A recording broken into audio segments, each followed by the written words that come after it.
Coriander and mint are very fragrant. But they are also two of the fastest herbs to lose their freshness. I used to worry a lot about how to keep them fresh for longer. But now I can confidently use them all year round without worrying about rising prices or having to go to the market frequently anymore. Hello everyone. Today I will show you 3 simple ways to always have fresh herbs to enjoy every week. I have translated subtitles into many languages. Please select your preferred language. Tip 1. Place in water like flowers, keep herbs plump and fresh. First, when you have just brought coriander and mint home, do not rush to put them straight into the refrigerator. Place them gently on the kitchen counter. Observe them carefully for a moment and remove any bruised or slightly wilted leaves. Where are you watching this video from? Please leave me a comment to let me know. It's wonderful that we can meet each other from all over the world. Then, use a knife or scissors to trim off about 1 to 2 centimeters from the roots. I always cut at a slight angle instead of cutting straight across. This step is very important. By trimming off the old root ends, you are reopening the capillaries inside the stems. Thanks to this, the stems can absorb water better, just like when we place fresh flowers in water. Cutting at an angle increases the surface area in contact with water, allowing the capillaries inside the stems to absorb water more efficiently. When the herbs absorb enough water, the leaves will maintain their firmness and will not wilt quickly. Next, prepare a clean glass jar. Add about 2 to 3 centimeters of cool water, just enough to submerge the stems. Place the herbs upright in the jar. At this point, you will see that they look like a small bouquet in your kitchen, very neat and easy to grab when needed. Why is this method effective? Because the stems of coriander and mint are still living plant tissue. They continue to absorb water through the vascular tubes inside the stems. When the cells are supplied with enough water, the leaves will maintain their firmness and will not wilt quickly. Now, lightly cover the top with a thin plastic bag. There is no need to seal it completely. Just cover it gently to maintain moderate humidity. This helps reduce water loss from the leaves, while still allowing air circulation, to prevent excessive moisture that could cause rot. Then place the whole jar in the refrigerator. For mint, this method is especially effective. Coriander works very well too. But remember to change the water every 2 to 3 days to keep it clean and prevent bacterial growth. With this method, the herbs can stay fresh for 7 to 14 days, even longer if your refrigerator temperature is stable. Each time you need to use them, it's very convenient. Because the herbs are fresh, they are perfect for salads or garnishing. And remember to wash the herbs before using them.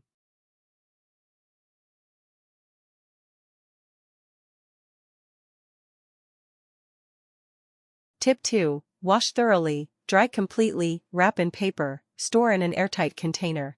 If you buy a large amount of coriander and mint and want to take them out and use them immediately without washing again each time, then this method is very suitable. The first step is proper cleaning. I prepare a large bowl of water. Add a little salt and about half a teaspoon of baking soda. Stir gently until dissolved. Why use these 2 ingredients? Salt helps remove dirt and small insects clinging to the leaves. Baking soda has a mild alkaline property that helps loosen residual pesticide residue remaining on the surface. This is a natural and safe method. I soak the herbs for about 5 to 10 minutes. During that time, you can use your hand to gently press the herbs down into the water, lightly shake each bunch so that the salt water and baking soda solution can reach between the leaves. With coriander and mint, the leaves often grow densely and overlap each other, so gently shaking helps dirt and small sand particles fall away more easily. After soaking long enough, I lift the herbs out of the bowl, without pouring all the water out at once. You may see sediment settled at the bottom of the bowl. That is exactly why we should not stir too strongly at the final step. Next, I rinse the herbs again under gently running water. Each time I rinse, I lightly separate the stems, rotate the bunch under the stream to ensure the water flows through all the leaves and stems. There is no need to scrub hard, just let the water wash away anything remaining. After this step, the herbs are truly clean and ready for the drying stage before storage.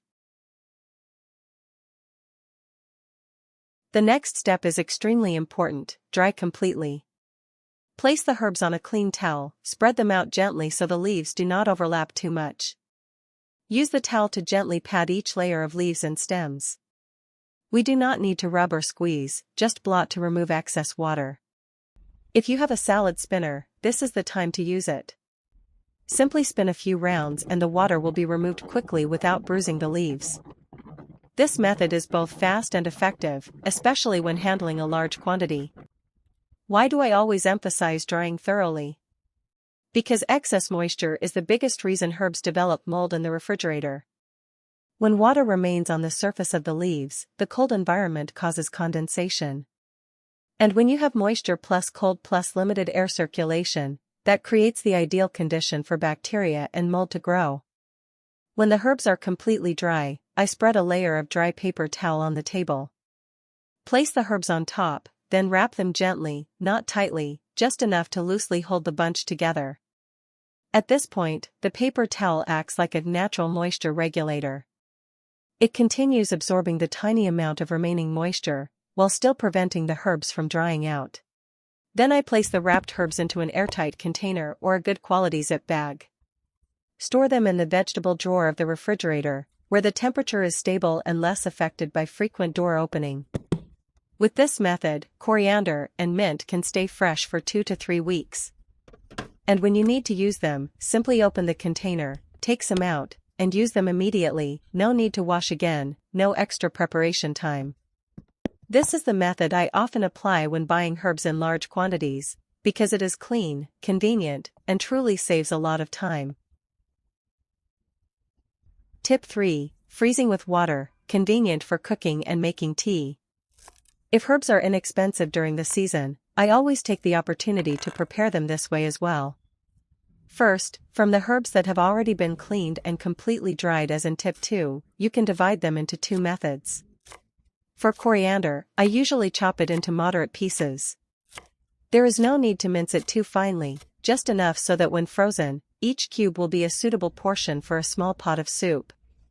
For mint, you can leave the small leaves whole, or gently tear them to release the natural essential oils inside.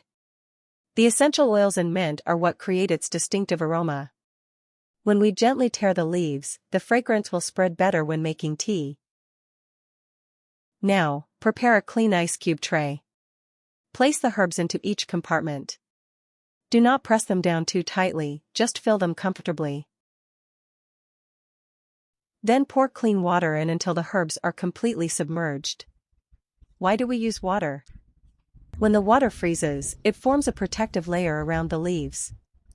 This ice layer limits exposure to air, reducing oxidation, which is the main reason herbs darken and lose their fragrance. In addition, being surrounded by ice helps prevent freezer burn in the freezer. After they are completely frozen, take them out and look at them.